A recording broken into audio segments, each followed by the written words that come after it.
Hi, ನಾನು Sandeep from lab techniques ಇನ್ ಕನ್ನಡ. ಯಾರೆಲ್ಲ first time video ನೋಡ್ತಿದ್ದೀರಾ ಸಬ್ಸ್ಕ್ರೈಬ್ ಮಾಡಿ, ಲೈಕ್ ಮಾಡಿ ವೀಡಿಯೋಸ್ನ. ಯಾರಿಗೆ ವೀಡಿಯೋಸ್ ನೀಡಿದೆ ಅವರಿಗೆ ಶೇರ್ ಮಾಡಿ. ಇವತ್ತಿನ ಈ ವಿಡಿಯೋದಲ್ಲಿ mitosis in onion root tip ಎಕ್ಸ್ಪರಿಮೆಂಟನ್ನು ಡೆಮಾನ್ಸ್ಟ್ರೇಟ್ ಮಾಡ್ತಿದ್ದೀನಿ.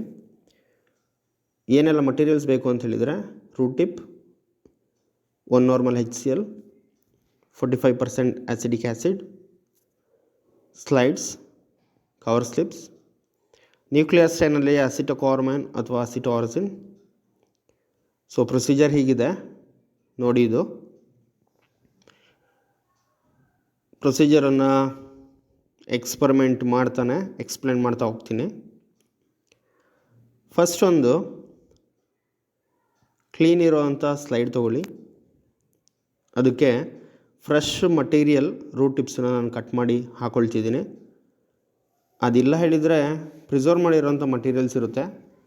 1:3 ರೇಷಿಯೋದಲ್ಲಿ ಗ್ಲೇಷಿಯಲ್ ಅಸಿಟಿಕ್ ಆ್ಯಸಿಡ್ ಈ ಥರ ಆಲ್ಕೋಹಾಲ್ ಮಿಕ್ಸ್ಚರಲ್ಲಿ ಪ್ರಿಸರ್ವ್ ಮಾಡಿ ಇಟ್ಟಿರ್ತಾರೆ. ಅದು ಫಿಕ್ಸೆಟಿವ್. ನಾನಿಲ್ಲಿ ಫ್ರೆಶ್ ಮಟೀರಿಯಲ್ ಯೂಸ್ ಮಾಡೋಣ ಅಂತ ತೊಗೊಂಡಿದ್ದೀನಿ. ನೋಡಿ, ರೂಟ್ ಟಿಪ್ಸ್ ಅರೌಂಡ್ 0.6 ಇಂದ 0.8 ಸೆಂಟಿಮೀಟರ್ ಅಷ್ಟು ರೂಟ್ ಟಿಪ್ಸ್ ಕಟ್ ಮಾಡಿ ತೊಗೊಳ್ಬೇಕು. ಆ ರೂಟ್ ಟಿಪ್ಸ್ ಮೇಲೆ 2 or 3 ಡ್ರಾಪ್ಸ್ 1 ನಾರ್ಮಲ್ HCl ಹಾಕೊಳ್ಳಿ.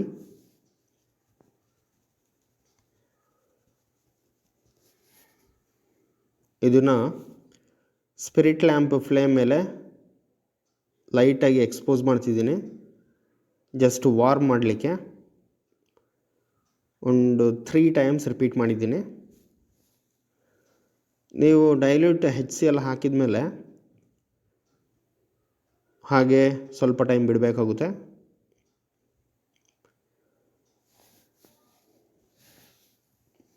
ಒಂದು 3 ಮಿನಿಟ್ಸ್ ಕಂಪ್ಲೀಟ್ ಆದಮೇಲೆ HCl ಏನಿದೆ ಅದನ್ನು ಬ್ಲಾಟ್ ಮಾಡಿ, ಬ್ಲಾಟಿಂಗ್ ಶೀಟ್ ತೊಗೊಂಡು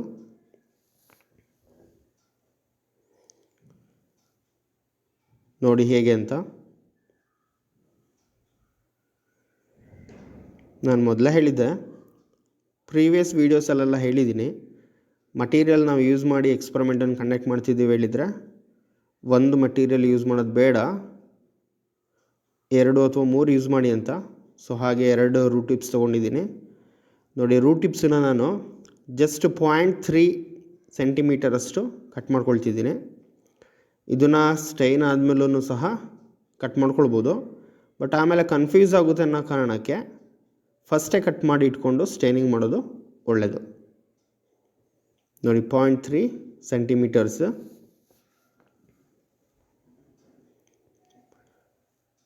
ಈ ರೂಟ್ ಟಿಪ್ಸ್ ಮೇಲೆ ಸ್ಟೈನ್ ಹಾಕೊಳ್ಳಿ. ಒಂದು 3 to 4 ಡ್ರಾಪ್ಸ್ ಹಾಕಿ. ರೂಟ್ ಟಿಪ್ಸ್ ಕಂಪ್ಲೀಟಾಗಿ ಅದರಲ್ಲಿ ಡಿಪ್ ಆಗಿರಬೇಕು. ಸ್ವಲ್ಪ ಎಕ್ಸಸ್ ಸ್ಟೈನ್ ಹಾಕಿದರೂ ಪ್ರಾಬ್ಲಮ್ ಇಲ್ಲ, ಆಮೇಲೆ ನಾವು ಅದನ್ನು ಬ್ಲಾಟ್ ಮಾಡ್ಕೊಳ್ಬೋದು. ಕಡಿಮೆ ಹಾಕಿ ಮಟೀರಿಯಲ್ ಡ್ರೈ ಆಗೋ ಥರ ಮಾಡ್ಕೊಳ್ಬೇಡಿ. ಇದನ್ನು ನೋಡಿ, ಸ್ಪಿರಿಟ್ ಲ್ಯಾಂಪ್ ಮೇಲೆ ನಾನು ಜಸ್ಟ್ ವಾರ್ಮ್ ಮಾಡ್ತಿದ್ದೀನಿ.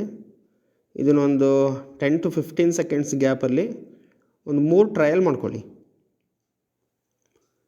ಆದಮೇಲೆ ಅದನ್ನು ಹಾಗೆ ಬಿಡಿ, 10 ನಿಮಿಷ ಸ್ಟೈನ್ ಪ್ರಾಪರಾಗಿ ಅಬ್ಸರ್ವ್ ಮಾಡಿಕೊಳ್ಳಿ. 10 ನಿಮಿಷ ಆದಮೇಲೆ ಎಕ್ಸಸ್ ಆಫ್ ಸ್ಟೈನ್ ಏನಿದೆ ಅದನ್ನು ಬ್ಲಾಟಿಂಗ್ ಶೀಟಲ್ಲಿ ಬ್ಲಾಟ್ ಮಾಡಿ. ಅದಕ್ಕೂ ಮುಂಚೆ ರೂಟ್ ಟಿಪ್ಸನ್ನು ಒಂದು ಕಾರ್ನರಿಗೆ ತೊಗೊಂಡಿದ್ದೀನಿ ನಾನು. ಹುಷಾರಾಗಿ ಹ್ಯಾಂಡಲ್ ಮಾಡಬೇಕು, ಇಲ್ಲ ಬ್ಲಾಟಿಂಗ್ ಶೀಟ್ ಒಳಗೇ ರೂಟ್ ಟಿಪ್ಸನ್ನು ಹೋಗೋ ಚಾನ್ಸಸ್ ಇರುತ್ತೆ.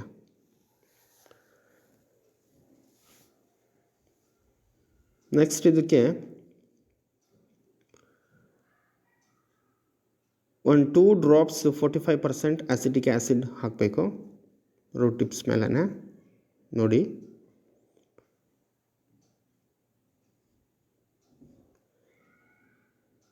ನಾವು ಕವರ್ ಸ್ಲಿಪ್ ಕವರ್ ಮಾಡೋಕ್ಕಿಂತ ಮುಂಚೆ 2 ಅಥವಾ 3 ರೂಟ್ ಟಿಪ್ಸ್ ಇದೆ ಅಂತ ಹೇಳಿದರೆ ಅದನ್ನು ಪ್ರಾಪರ್ ಪ್ಲೇಸಲ್ಲಿ ಸೆಟ್ ಮಾಡ್ಕೊಳ್ಳಿ. ಆಮೇಲೆ ಕವರ್ ಸ್ಲಿಪ್ಪನ್ನು ಕವರ್ ಮಾಡಿ. ಕವರ್ ಸ್ಲಿಪ್ ಕವರ್ ಮಾಡುವಾಗ ನೆನಪಿರಬೇಕು, ಏರ್ ಬಬಲ್ ಎಂಟರ್ ಆಗಬಾರ್ದು.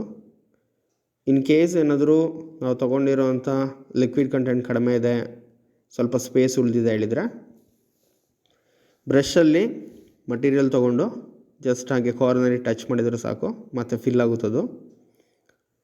ಸೊ ನೋಡಿ, ಈಗ ಮೋಸ್ಟ್ ಇಂಪಾರ್ಟೆಂಟ್, ಎಷ್ಟು ಸಿಂಪಲ್ಲಾಗಿ ಸ್ಕ್ವಾಶ್ ಮಾಡೋದು ಅಂತ ತೋರಿಸ್ತಿದ್ದೀನಿ ನೋಡಿ. ಜಸ್ಟ್ ನೀಡಲ್ ತೊಗೊಂಡು ಮಟೀರಿಯಲ್ ಮೇಲೆ ಲೈಟಾಗಿ ಪ್ರೆಸ್ ಮಾಡಿದರೆ ಸಾಕು, ಕಂಪ್ಲೀಟ್ ಸ್ಕ್ವಾಶ್ ಆಗುತ್ತೆ. ಸ್ಪ್ರೆಡ್ ಆಗ್ತಿದೆ ನೋಡಿ ಅದು. ಅದನ್ನು ಬಿಟ್ಟು ಪೆನ್ಸಿಲ್ ತೊಗೊಂಡು ಟ್ಯಾಪ್ ಮಾಡೋದು, ಆವಾಗ ಕವರ್ ಸ್ಲಿಪ್ಪನ್ನು ಹೊಡೆದಾಕೊಳ್ಳೋದೆಲ್ಲ ಚಾನ್ಸಸ್ ಇರುತ್ತೆ.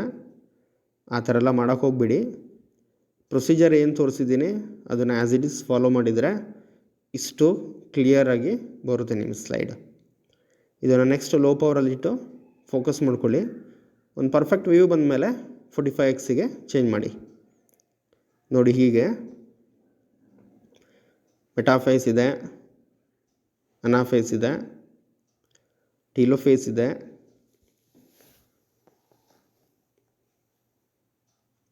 ಹೀಗೆ ಡಿಫ್ರೆಂಟ್ ಮೈಕ್ರೋಸ್ಕೋಪಿಕ್ ವ್ಯೂವನ್ನು ಅಬ್ಸರ್ವ್ ಮಾಡಿ. ಅದಾದಮೇಲೆ ಸ್ಲೈಡಲ್ಲಿ ಯಾವುದಾದ್ರೂ ಒಂದು ಸ್ಟೇಜನ್ನು ಎಕ್ಸಾಮಿನರಿಗೆ ಫೋಕಸ್ ಮಾಡಿ ತೋರಿಸ್ಬೇಕಾಗುತ್ತೆ ಎಕ್ಸಾಮಲ್ಲಿ.